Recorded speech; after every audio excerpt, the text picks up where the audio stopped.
ఈరోజు ఉదయం నుంచి ఫుల్ వర్క్ చేశా. దాదాపు మధ్యాహ్నం 3 గంటలవుతుంది. సరే అన్నం తినేసి వచ్చి మళ్ళీ చేద్దామని ఇంటికొచ్చేసి అన్నం కలుపుకునేలోపు ఆఫీస్ నుంచి ఫోన్ చేశారు. వైర్ తెగి స్కూల్ ముందు పడిందంట, కొంచెం త్వరగా వెళ్ళండి అని. ఎమర్జెన్సీ కాల్ కాబట్టి ఇంక త్వరగా వెళ్ళాల్సి వచ్చింది.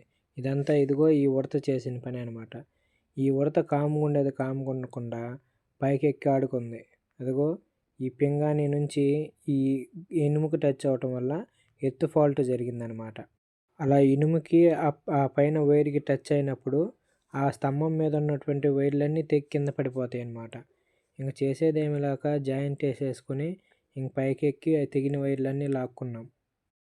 ఇలాంటి ఎమర్జెన్సీ కాల్స్ రోజుకొక్కటైనా వస్తాయి. ఇలాంటి ఉడతలు చాలా పడుతూనే ఉంటాయన్నమాట. రాత్రిపూట చాలా వర్కులు చేస్తూనే ఉంటాం ఇలా. ఊర్లో కాబట్టి ఇలా నిచ్చెనలు దొరుకుతాయి. అదే పొలాల్లో అయితే ఇంక నిచ్చెనలు కూడా ఉండవు. ఇంక అలానే ఎక్కేసి అర్ధరాత్రి అయినా, అపరాత్రి అయినా చేయాల్సి వస్తుందన్నమాట.